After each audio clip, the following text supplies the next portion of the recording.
Classes में पढ़ा था काइनेटिक मॉलिक्यूलर थ्योरी के पोस्टुलेट्स और उनके डेरिवेशन। तो अब वैन डर वाल ने आइडियल गैस के ऊपर स्टडी किया और उन्होंने यह पाया कि रियल गैस आइडियलिटी से डिफर कर रहा है, उसके अंदर कुछ न कुछ डेविएशन आ रहे हैं। सो उन्होंने आइडियल गैस को स्टडी किया और उन्होंने कुछ फेलियर्स पाए जो कि डिफरेंट थे, या कुछ डिफरेंसेस पाए जो रियल गैस में एग्जिस्ट नहीं करते हैं। सो उन्होंने पहला तो ये देखा है रियल गैस का आइडियल गैस का जो वॉल्यूम है वो नेग्लिजिबल कंसीडर किया जाता है, जबकि रियल गैस में जो मॉलिक्यूल्स होते हैं उनका कुछ ना कुछ वॉल्यूम होता है। सो उसके लिए उन्होंने वॉल्यूम करेक्शन किया। तो वॉल्यूम करेक्शन में उन्होंने पाया in ideal gas we consider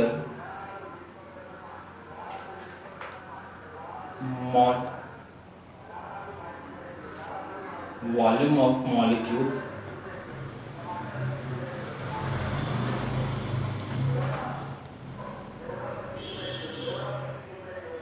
is negligible, but in real gas molecules have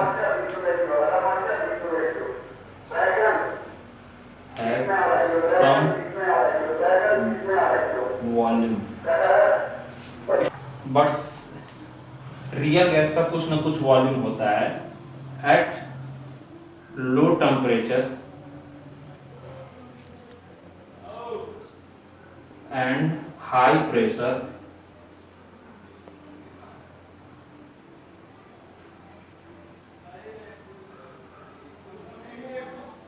gases get liquefied।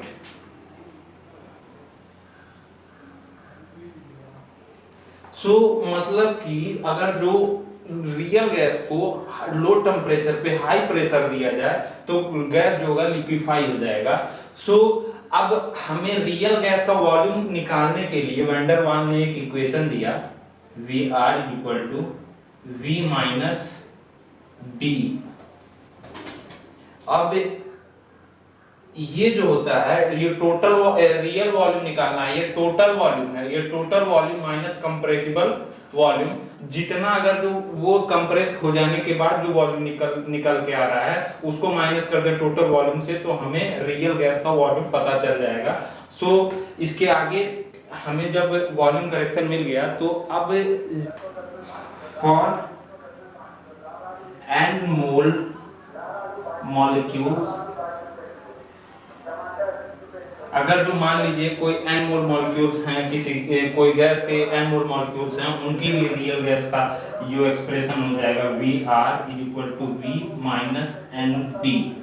ये हो गया हमारा n मोल के लिए। n मोल के लिए जब हमको निकाल लिए तो अब एक्सक्लूडेड वॉल्यूम के लिए माना जाता है एक्सक्लूडेड वॉल्यूम जो होता है 4 times greater than the actual volume. अब उसके लिए आगे एक्सप्रेशन है उसको हम देख लेते हैं अभी। तो हम लोग जानते हैं जब दो मॉलिक्यूल्स आपस में कोलाइड होते हैं और एक्सक्लूडेड वॉल्यूम, तो उसमें एक एक्सक्लूडेड वॉल्यूम लिया जाता है जहां पे कोई दूसरा मॉलिक्यूल कोलिजन आके नहीं कर सकता, उतना एरिया खाली रहता है। दो मॉलिक्यूल्स आपस में कोलाइड किए तो इधर का एरिया और इधर के उसके आसपास के चारों तरफ का एरिया खाली हो जाता है, तो उसे हम एक्सक्लूडेड वॉल्यूम कहते हैं। ऐसा माना जाता है excluded volume is 4 time greater than the actual volume. उसके लिए भी एक डेरिवेशन है, चलिए उसको देख लेते हैं, पहले इसे नोट डाउन कर लीजिए। जैसे देख लीजिए दो मॉलिक्यूल्स आपस में कोलाइड कर रहे हैं, इसका ये है सेंटर, इसका ये सेंटर है। अब इन दोनों के सेंटर के बराबर ये इन दोनों का सेंटर का जो रेडियस हो, दोनों का सेंटर मान लीजिए इसका, इन दोनों को मिला के तो डायमीटर हो जाना चाहिए ना, तो इन दोनों का डायमीटर इज इक्वल टू इसका रेडियस। अब ये होता है आपका एक्सक्लूडेड वॉल्यूम। ये एक्सक्लूडेड वॉल्यूम एक ऐसा स्पेस होता है जहां पे कोई दूसरा मॉलिक्यूल आकर कोलिजन नहीं कर सकता, इतना स्पेस खाली रहता है गैस में। तो इसके लिए एक डेरिवेशन है, उसको हम देखते हैं। तो ये एटम को स्फीयर के लिए कंसीडर कर लेते हैं, तो वॉल्यूम ऑफ स्फीयर होता है, वॉल्यूम ऑफ मॉलिक्यूल कंसीडर करके चलते हैं, स्फीयर लिखने से अच्छा। Volume of molecule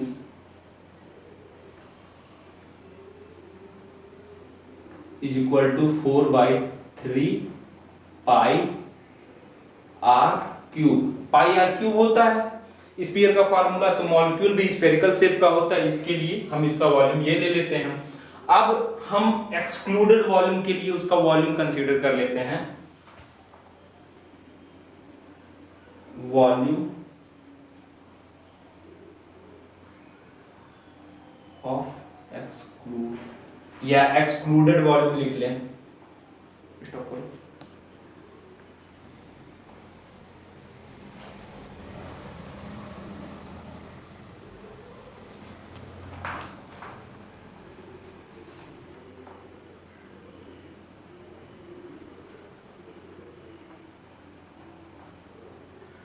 excluded volume is equal to, ये भी स्फेरिकल शेप का है, तो इसके लिए भी वो 4/3 पाई आर क्यूब है। तो हम लोग आर क्या होता है, रेडियस होता है, हाफ ऑफ डायमीटर। तो हाफ ऑफ डायमीटर के लिए हम लोग यहाँ पे आर इज इक्वल टू, ये भी तो लिख सकते हैं d/2, हाँ यही होता है, हम लोग तो मैथ में पढ़े ही होंगे। तो इसको लिख सकते हैं, तो 4/3 पाई डी, तो r की जगह इसकी वैल्यू डालते हैं, तो d/2 को होल क्यूब कर देंगे, तो ये आ जाएगा 4/3 पाई डी क्यूब अपॉन 8 हो जाएगा। तो मल्टीप्लाई होके ये आ जाएगा 24 पाई डी क्यूब। तो 24, अब ये 24/4 है, तो ये देखिए कट सकता है, अब ये कटेगा तो ये 6 टाइम में चला जाएगा, ये 6 हो जाएगा। तो ये हम ले लेते हैं पाई डी क्यूब बाई 6। तो ये हमको एक्सक्लूडेड वॉल्यूम के लिए वॉल्यूम मिल गया है। अब हम जो वॉल्यूम है एक्चुअल मॉलिक्यूल का, वॉल्यूम ऑफ एक्चुअल मॉलिक्यूल, उसके लिए भी यही होगा 4/3 पाई आर क्यूब। लेकिन अब जो एक्चुअल मॉलिक्यूल है 4 टाइम लेस है, मतलब 4 टाइम कम है इससे, तो यहां पे क्या होगा, 4 टाइम लेस से डिवाइड हो जाएगा 1/4 से, तो 4/3 पाई डी क्यूब, यही वाला फिर से यहां पे भी कर दिया जा रहा है, 8 है, इंटू 1/4 इतना। अब इस इक्वेशन को और हम सिंप्लीफाई करेंगे, तो सिंप्लीफाई, ये 4 से 4 कैंसिल हो गया, ये 8 3 या 24 हो गया, तो पाई डी क्यूब अपॉन 24 हो गया। ये हम सेकंड मान ले रहे हैं इस इक्वेशन को, और इस इक्वेशन को हम फर्स्ट मान ले रहे हैं। इतना नोट डाउन कर लीजिए बाकी का। अब हम दोनों इक्वेशन हमको पता है फ्रॉम इक्वेशन 1 एंड 2।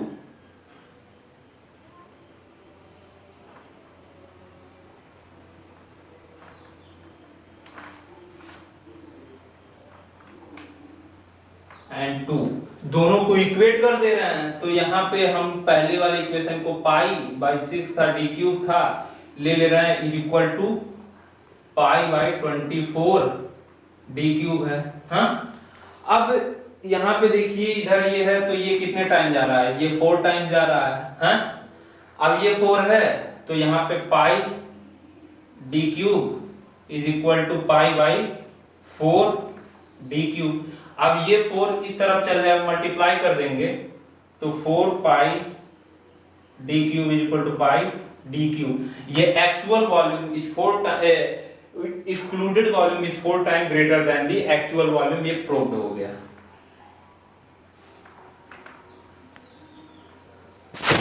अब ये हो गया है तो इसको नोट डाउन करने के बाद प्रेशर करेक्शन कर लेते हैं। अब हम लोग प्रेशर करेक्शन देख लेते हैं। प्रेशर करेक्शन, अब ऐसा माना गया था कि प्रेशर आइडियल गैस में फोर्स ऑफ अट्रैक्शन और फोर्स ऑफ रिपल्शन होता ही नहीं है, लेकिन रियल गैस में देखा जा रहा है कि जो मॉलिक्यूल्स है रैंडम मोशन परफॉर्म कर रहे हैं, आपस में एक दूसरे से कोलाइड कर रहे हैं, फोर्स ऑफ अट्रैक्शन भी थोड़ा बहुत लग रहा है।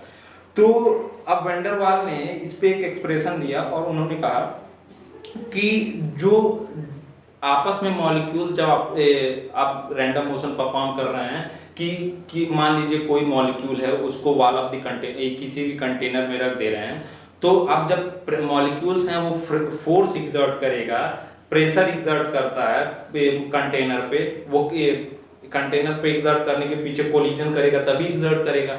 तो अब जब मॉलिक्यूल्स, आप मान लीजिए कोई मॉलिक्यूल्स है वो प्रेशर एक्सर्ट करने जा रहा है, तो उसी बीच कोई दूसरा मॉलिक्यूल्स उसी मॉलिक्यूल जो प्रेशर एक्सर्ट करने जा रहा है उस मॉलिक्यूल्स के ऊपर अपना फोर्स ऑफ अट्रैक्शन लगा दे रहा है, तो उसके एक्चुअल प्रेशर में कुछ कमी आएगी, तो जाके टकराने पे प्रेशर कम हो जाएगा, जो कि आइडियल प्रेशर से कम होता है। अब आइडियल प्रेशर से कम होता है, उसके लिए उन्होंने एक इक्वेशन दिया, तो पहले लिख लेते हैं उसके बाद करते हैं।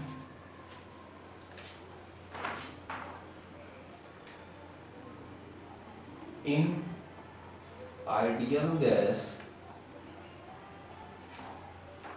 there is no force of attraction and repulsion,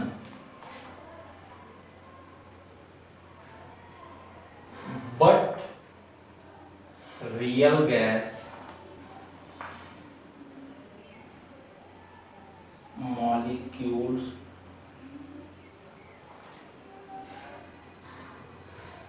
attract each other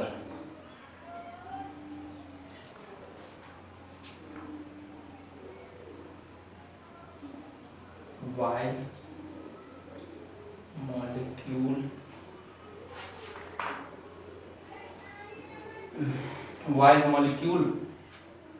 colliding with wall of the container and exert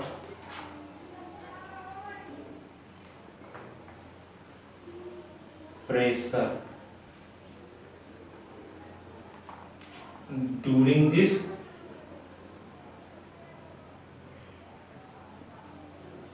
another molecule attract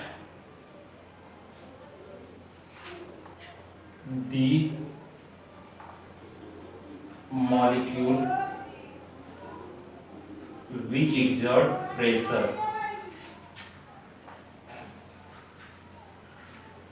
pressure on the wall of container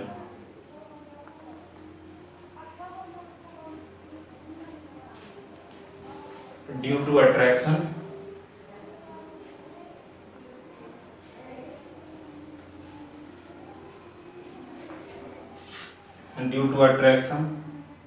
pressure get reduced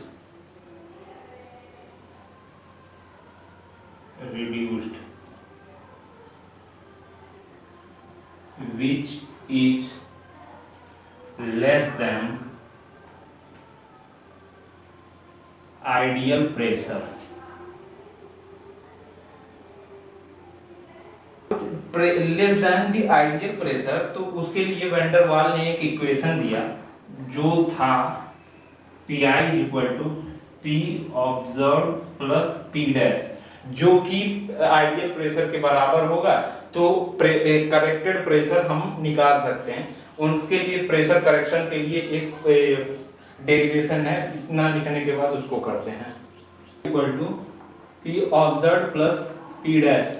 यही है जो हमें corrected volume corrected pressure मिलेगा।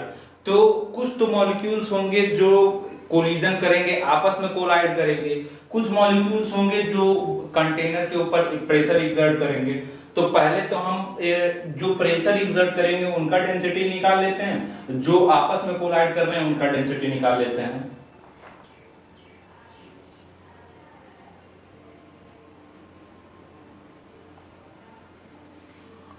molecules which exert pressure,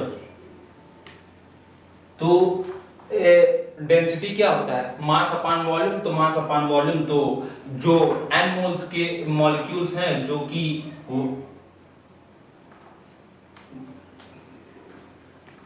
pressure exert कर रहे हैं, तो n अपान v हो जाएगा। n अपान ये v हो गया। पहला ये निकालिए हम जो एक्सर्ट कर रहे हैं pressure, density of molecule which collide with each other।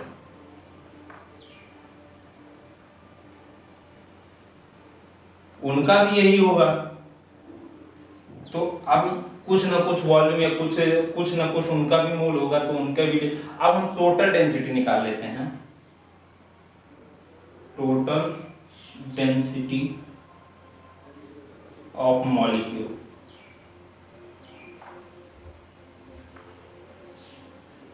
तो अब ये हो जाएगा n square upon V square.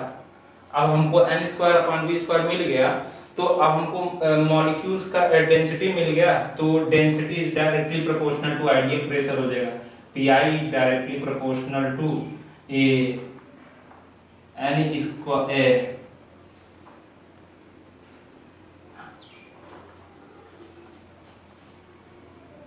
n square upon V square. अब जब हम प्रोपोर्शनलिटी को हटाएंगे तो ये आ जाएगा Pi equal to a n square upon V square.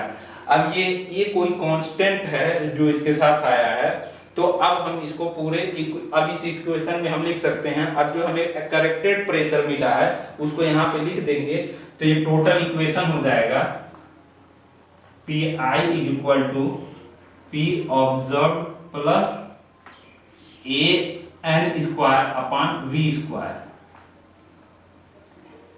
ये तो हमें मिल गया,